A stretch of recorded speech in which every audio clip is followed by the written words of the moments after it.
I'd like to tell you about a show of epic proportions.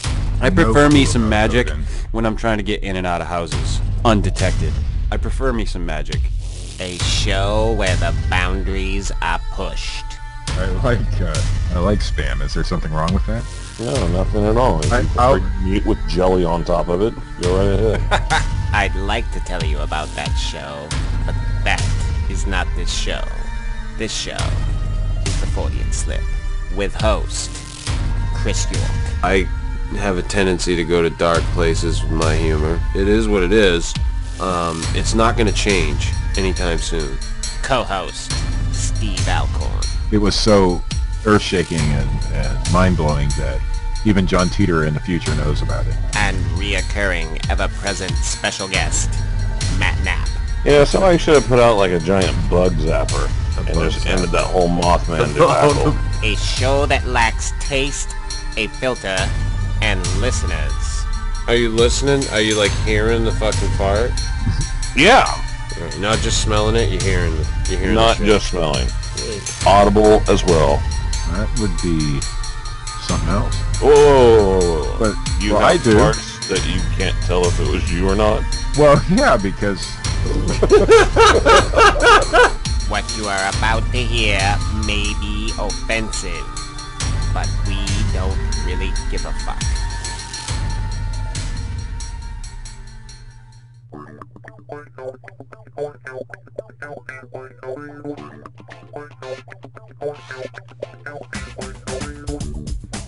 Hello everybody, and welcome to the Fortean Slip, episode 23.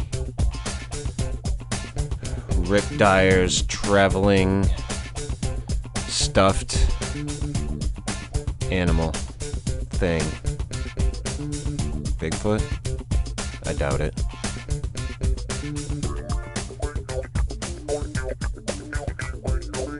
Gentlemen, yes, how are we this evening? mighty fine, sir, mighty fine. Good. I'd like to quote the great prophets of the 1970s, Nazareth. Now you're messing with the son of a bitch.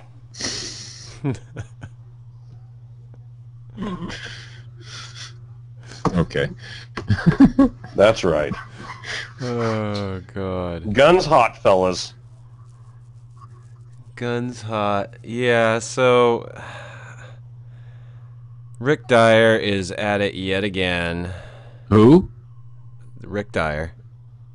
Never heard of the guy. Never. Yeah. Okay. Keep telling yourself that. The man who brought us such greats as the dead Bigfoot in the freezer, the tent video. What was where he flew everybody out? Or no, he didn't fly everybody out. Everybody flew out to see a Bigfoot. What was that, in California? Mm-hmm. And of course there was nothing. And now we get Hank in the box. Dick in a Hankins. box. It's Hank in a box, but Dick in a box, you know. Yeah, but you're getting Well, Jack Dick for your money. You know what? I did see a picture with Mr. Dyer and Hank in the same box, so I guess you could, could be Dick in a box. What's in the box? What's in the fucking box? So, like, how many rings do you have to land on the milk bottles to win Hank? He should have fucking a twisty mustache with a fucking top hat. He should travel around with a fucking tent. Don't A give big him any top. fucking ideas. For fuck's sake. Get some elephants. Some fucking trained horses. See, Popeye. Get the fucking bearded lady. Fucking alligator boy. Make this the fucking real deal. There's nothing real about anything this guy does. No, really? Not a thing. I don't know. I used to, you know, kind of commend him on his game, but now he's like traveling around that huge rig, burning all that gasoline, making what, $10 a pop? $10 a pop. Woo! Raking it in. I don't think he's Hand raking over it fist. in, but Come on, come on. See nobody the will have hairy it. man. Watch me as I burn these hair extensions. I would like to say, congratulations to the state of Arizona. Nobody in the state of Arizona wanted to see Hank. Well, you know, they do have the strongest immigration laws. Well, that might have something to do with it. Does Hank have a valid American issued ID? No. Then we don't want him here. Get him the fuck out. I thought he so was funny. smuggling a Mexican family inside of Hank's carcass. We're not going for that. So I've tracked Rick Dyer's online presence anyhow, all the way back to 2005, believe it or not. And in 2005, he had a MySpace account. I'm sure you might be familiar with that, Matt. Have you seen that yet? His MySpace account from 2005? I vaguely remember something about a MySpace account. Okay, so on his MySpace account in 2005, he's talking about how he's into cars, and I think his favorite, band he talked about, which is New Kids on the Block. Really? I shit Yeah. you not. I shit you not. A little bit of But- NKOTB, huh? Fast Yeah. cars, easy money. And NKOTB. so to final, in summary on his MySpace account in 2005, he talks about how his girlfriend loves him even though he has a problem, and his problem is that he cheats on her with like random women. Hey, This is- guys gotta have a this is hobby. Rick Dyer. Are I'm you just saying. trying to tell me I'm just, giving that some Rick back- Dyer's not a man of pure love? Are you No. telling me he might have a wandering eye? I'm telling you, in 2005 he did. A stand-up gentleman like Rick Dyer? He's just throwing that DNA around. Just fucking squirting it everywhere. Chunking it. Be careful when you open his Christmas gift. Oh, God. What's this turkey baster for? So then, before the Bigfoot sickle in the freezer in 2008, I think it was like 2006 or 2007. Rick Dyer lost his first eBay account because he had Matt Witten, the original guy from the hoax, shill bidding on shit and leaving positive comments. The fine, upstanding police officer that Matt Witten was at the time. Right. You can't... You couldn't write this shit how it's gone down with him. No, it's It's just... I mean... Well, I guess you could. The boy who cried fucking wolf. But... it's just at a point now where it's ridiculous. He's like, no, it's real. No, really, it's real. Well, every time somebody brings up, another point of contention, I won't say questions because they're not questions. Mm-mm. Just stating the obvious. Like the fact that the now dead Bigfoot body in the box looks nothing like the various other versions of Hank that we've been shown. Well, And there's he's like, three oh, well, Hanks. that's because they're all different Bigfoot. Yes. Like, I happen to capture 5 or 6 of them in various ways. I have a collection. Well, I'm sure that HD video is coming out very soon Very soon. that he keeps talking about. Yeah, Really? apparently he Is it? shot at least 2 Bigfoots in San Antonio, and I heard that there's a baby one as well somewhere. Yeah. So. Oh, the government took the baby. That's what it was. I thought he was keeping it as a pet and had named it Bubbles. I like how... how do you keep up with his stories anymore? I Because How does he there's keep up so with his stories? many. He doesn't.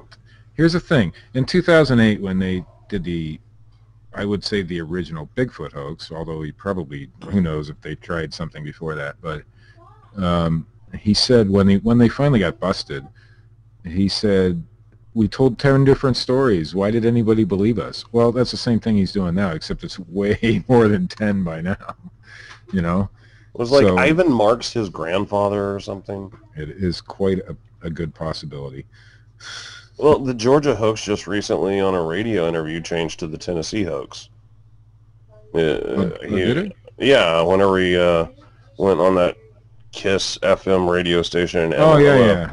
he was talking about the whole thing originated in Tennessee instead of Georgia. I don't know why he wanted to change that aspect of it. And Hank had been shot 3 different times. Because all his exes live in Texas, Matt.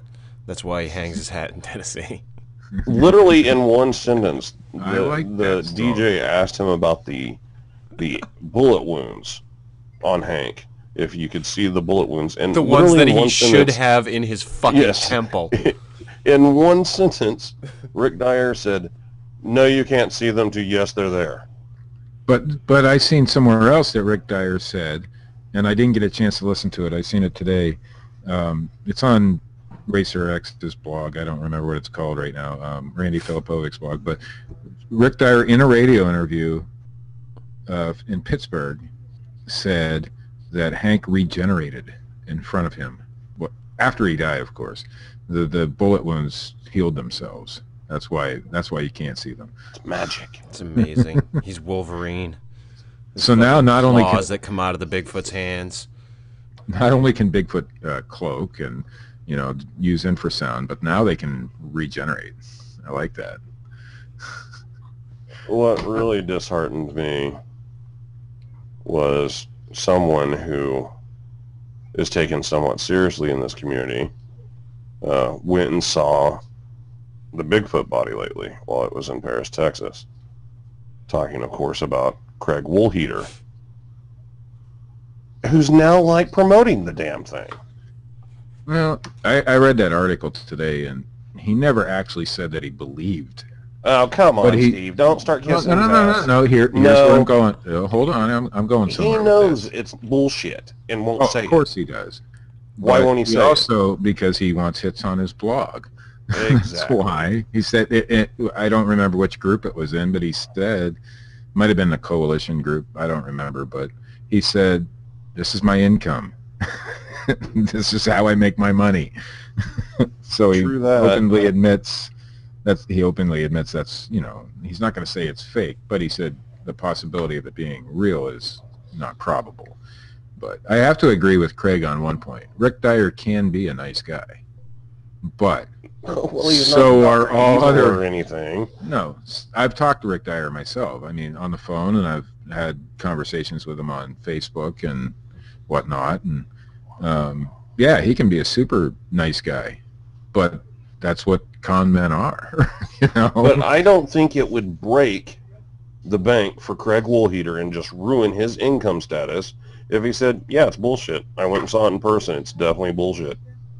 I can tell you that's not going to affect anything.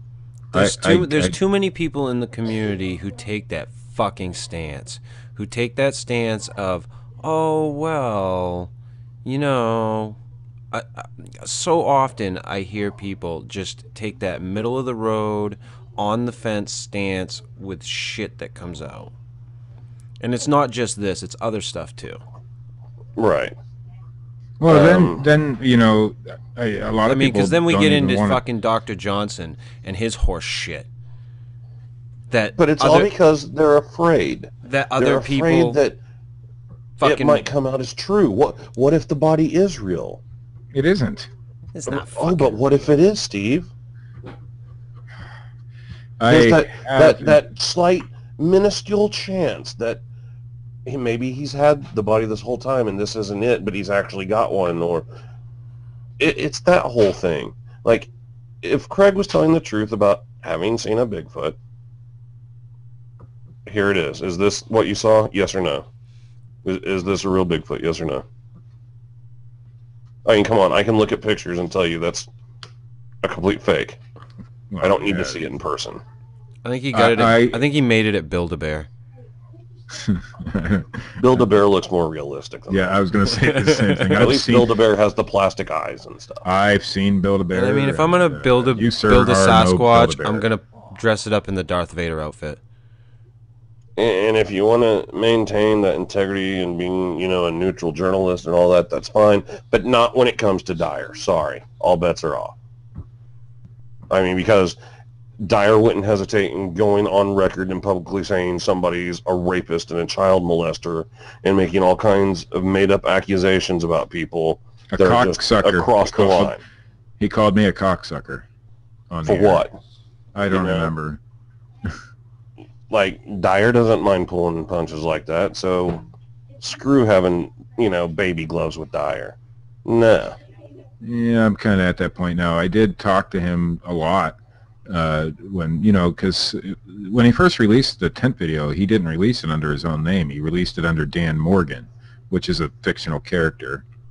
And probably because of Morgan Matthews, he was using that for the Morgan part. But, of course, when we discovered that it was Rick Dyer, then, of course, the whole story had to change and shit. But anyway, I talked to him a lot at that point and said, the jig is up, man, And we had lots of conversations. And finally, because he called me a cocksucker on the air, and my son was behind me listening, I kind of made a truce with the guy. But eventually I thought to myself, why the fuck am I making a truce with Rick Dyer for? Why do I need to do this?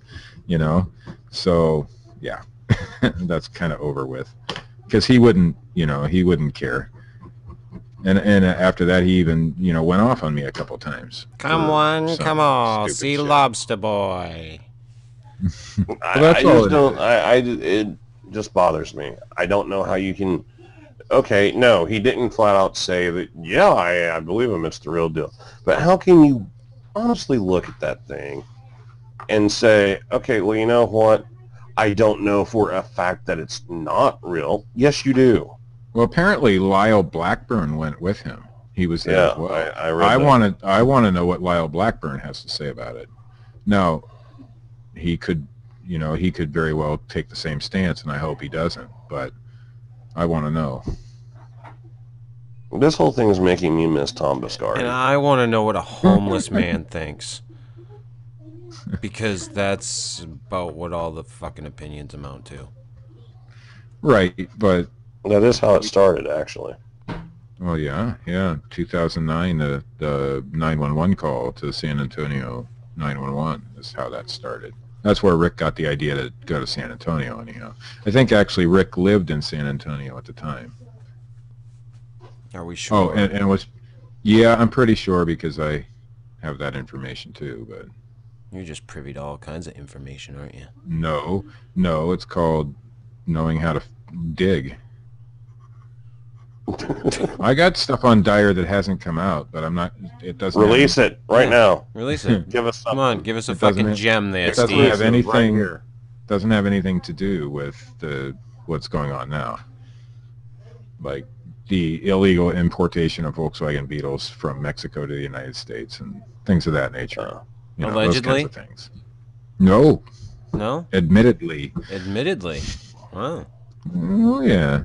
I allegedly saw Rick Dyer at allegedly, Fiesta Mart at 15th and Harvard in Tulsa, Oklahoma. You did allegedly not realize it at the time. Or you didn't recognize the big old fucking stickers on the side of his vehicle? Or what? In my day-to-day normal life, I don't go around looking for Rick Dyer to show up. So, gentlemen, here's the question. If Rick Dyer brings his traveling circus to your town, will you go and see it? Fuck no. If he comes to Tulsa, which he's supposed to, and he takes it to where I think he'll take it to, I will just say he will be visited while he's in town. Okay. Well, I can tell you I will go to see it. And I'll pay the fucking $10 to see it, too. I would not.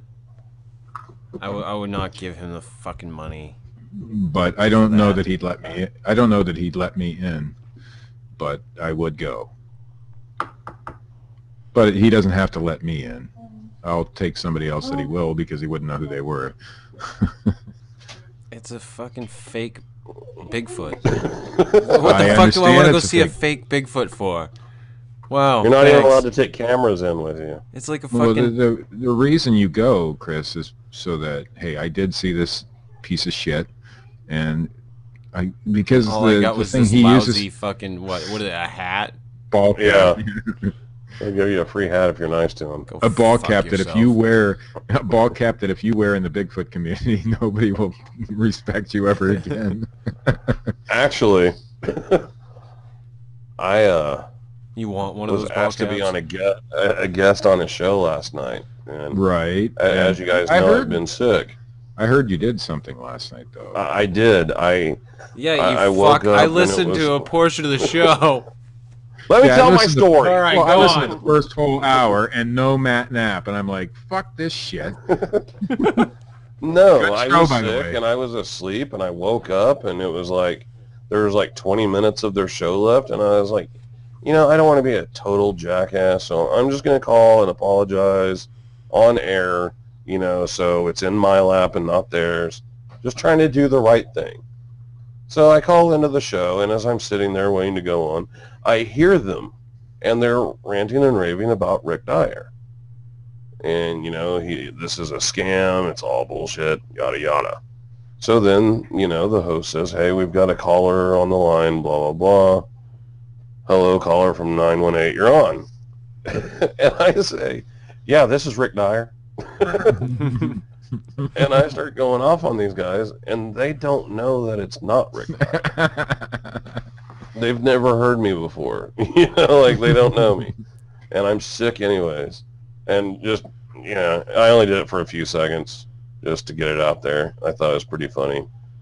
And then I told them who I was. But apparently, according to the reactions, I did catch them off guard. So you call it into a show. Factor. You call into a show to apologize for missing the show. Yes. And then you fuck And you with prank call him. As soon as I get on there.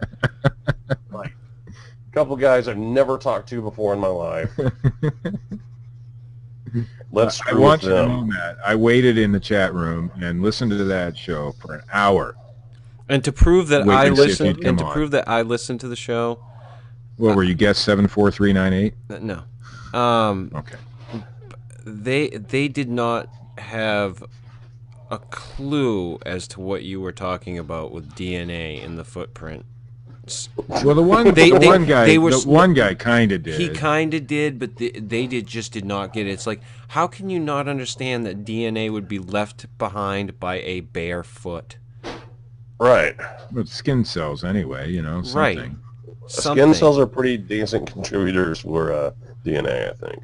So Right. I was just blown away by the conversation that went back and forth between them. I mean, it was decent for what it was, I guess. I actually enjoyed it, but the fact that the one guy there just could not get it was driving me fucking insane. And he kept arguing why it couldn't be possible. Right, shit and, like and I'm just like, what don't you get about a bare foot hitting the ground if we know it's a footprint impression that there could possibly be DNA left behind? It's a fucking no-brainer, I think. Yeah. I mean, I haven't listened to the show. I'm supposed to possibly go on there this Saturday, I think. I told them I was definitely interested in rescheduling and being on the show at some point. So if they have disagreements or varying opinions, that's fine. Like it's just an idea that I think is worth pursuing. Right. But anyhow, gentlemen, don't we have some news?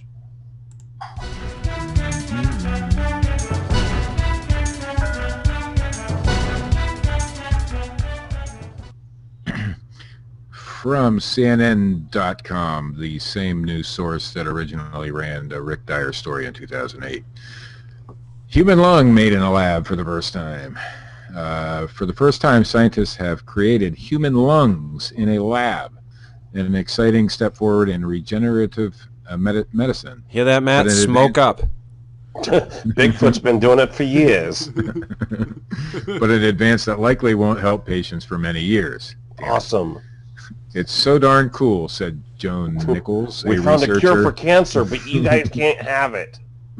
It's so darn cool, said Joan Nichols, a researcher at the University of Texas Medical Branch. It's been science fiction, and we're moving into science fact. Oh, that's never been said before. Yeah, no shit. If right? the lungs work, and that's a big if, they could help more than 1,600 people awaiting lung transplant. Lungs are one of the many body parts being manufactured in a lab. Wait, if they work, and that's a big if? So did they create a fucking lung or not? Like, what do they actually have here?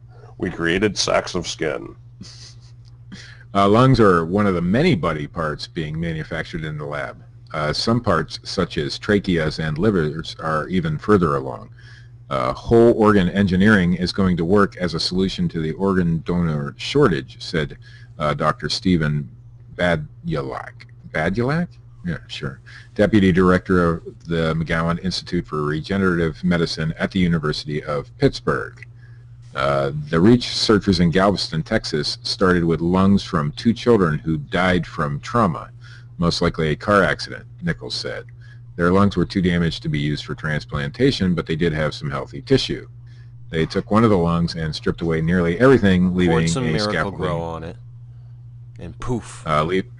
Leaving a scaffolding of collagen and elastin.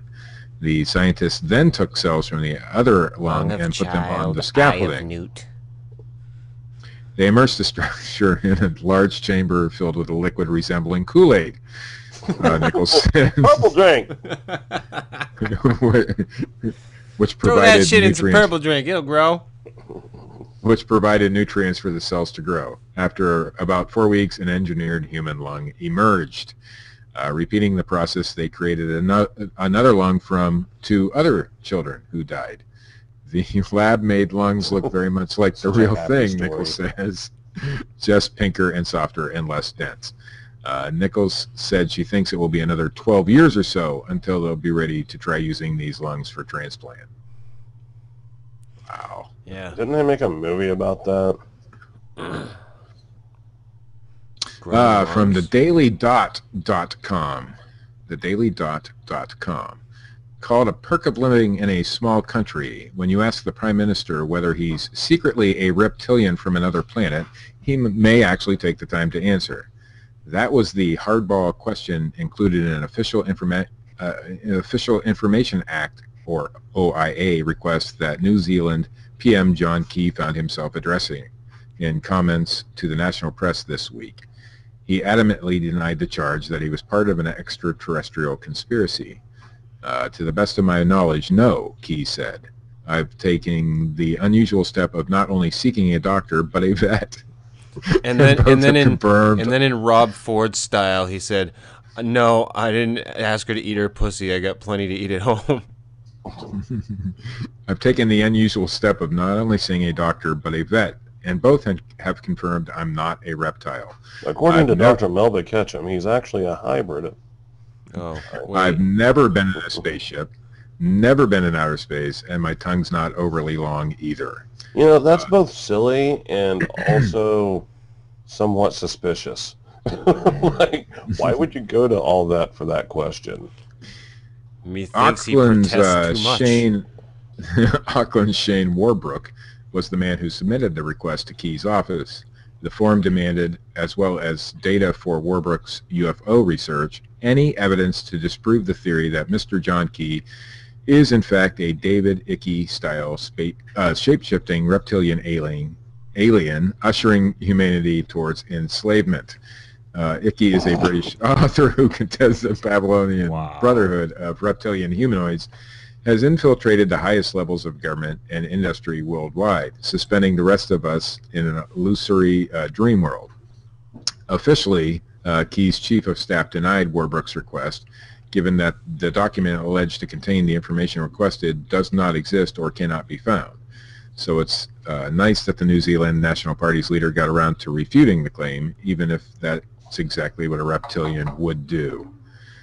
We have no doubt here that in the U.S., dozens of Freedom of Information Act requests posting a similar theory are summarily rejected every day. If you would like to ask the governor if he's a reptilian, press 2. For And amphibian, from the time press 3. from the Times, IndiaTimes.com. Nearly 300 people performed religious rituals in an upper primary government school in the Tonk district on Sunday on suspicion that it was haunted by ghosts. Nearly 170 students of the school have not been attending classes for the past 5 days after 3 children fainted here on seeing the ghost of a girl. The local government administrations to the local government administration's order, the parents of other children stopped sending their kids to school, considering an evil spirit the reason behind the faintings. The rituals ended on a high note on Sunday as one of the villagers was possessed by a local deity, Tajaji. Through this villager, Tajaji advised parents to regularly perform puja at a temple in the school to free it of evil spirits. God is in Excuse me. his holy temple. Several education department officers at local public representatives participated in the puja on Sunday. Dr. Allen. Dr. Allen. A villager told TOI, the Times of India, that the upper primary government school in Bijwarwa was closed since February 11th. Three children reported on February 11th that they had seen a ghost, said the villager. Those 3 students were made to come to the school toilets. They say that they saw a girl who pushed them towards the toilet. As the 3 children fainted simultaneously, What kind of school is it though? Like 3 kids say they saw a ghost, so they shut it down, evacuate the premise. As the 3 children fainted simultaneously, it caused panic in the school. How was it possible that 3 children would faint at the same time without any reason, said the villager. Preconceived, perhaps? Okay, and in our final story from CNN.com again. A Kentucky pastor who starred in a reality show about snake handling in church has died of a snake bite. Dumb fuck. That's what you get for handling fucking snakes that'll bite you. Is it bad that I gave like one of those little disc yanks on that one? No, it's not. Yes. Jamie Coots died Saturday evening after refusing to be treated, Middleborough police said. On snake salvation, the ardent Pentecostal believer said that he believed that a passage in the Bible suggests poisonous snake bites will not harm believers as long as they are anointed by God. The practice is illegal in most states, but still goes on. I believe that God will save me if I drive this car into this wall. Coots was a third-generation. Coots was a third-generation serpent handler and aspired to one day pass the practice and his church, Full Gospel Tabernacle in Jesus' name, on to his adult son, Little Cody. The National Geographic show featured Coots and cast handling all kinds of poisonous snake, copperheads, rattlers, cottonmouths. The channel's website shows a picture of Coots, goateed, wearing a fedora. Even after losing half of his finger to a snake bite and seeing others die from bites during services, Coots still believed he must take up the servants and follow the holiness faith, the website says. How many times do you have to see it happen before you realize, hey, this may not be entirely true after all? On Sunday, National Geographic Channel spokeswoman Stephanie Montgomery sent CNN this statement. In following Pastor Coots for our services, or for our series, Snake Salvation, we were constantly struck by his devout religious convictions, despite the health and legal peril he often faced. Those risks were always worth it to him and his congregants as a means to demonstrate their unwavering faith. We were honored to be allowed such unique access to Pastor Jamie and his congregation during the course of our show, and give context to this method of worship. Our thoughts are with his family at this difficult time. In February 2013, Coots was given 1 year of probation for crossing into Tennessee with venomous snakes. He was previously arrested in 2008 for keeping 74 snakes in his home, according to National Geographic. Tennessee banned snake handling in 1947 after 5 people were bitten in churches over 2 years' time, the channel says on the show site. On one episode, Coots, who collected snakes, is shown trying to wrestle a western diamondback out of its nook under a rock deep in East Texas. He's wearing a cowboy hat and a T-shirt that says, "The answer Got to Jesus?" No, the answer to Y2K, Jesus. The pastor is helped by his son and a couple of church members. He'll give up just sooner or later, one of the members said. The Just answer be to a careful. poisonous snake bite? Anti-venom. The group bags 2 snakes, which a disappointed Coots says hardly justifies the trip to Texas. Catching 2 snakes the first day. Of course, we hope for more, Coots said in the video. I We guess knew- that makes him a crazy Coots, huh? We knew the next day we was gonna have to. We knew the next day we was gonna have to try and hunt harder and hope for more snakes. And that is the news. Here, fellas. let me wrestle with this tiger. Actually, I believe we have one more piece of news. Oh, goody! Our biggest fan, David Batdorf, is a father now.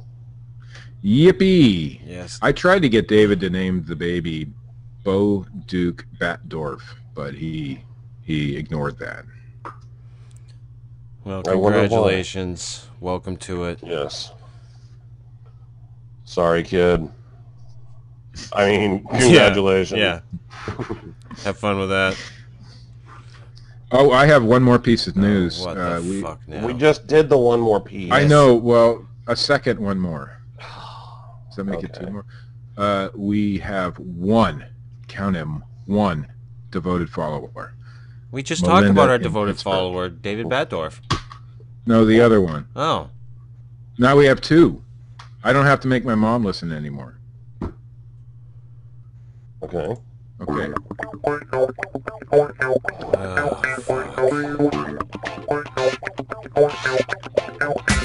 I like saying Coots on the air. That was pretty cool. I don't know why, but I like that. Coots McGoots. If anybody would like to get their own version of Hank, I believe there's a website that sells really big stuffed animals. Not Build-A-Bear. I don't know what it is, or else I'd plug it just for kicks. This has been I believe it's episode located in Spokane. 23 of the Fortean Slip. Like us, comment. Did I Say say that hello. lady's name right? It was Melinda, right? Melinda something. Melinda, yeah, Yeah. in Pittsburgh. Yeah, Right. sure. She's a nice lady.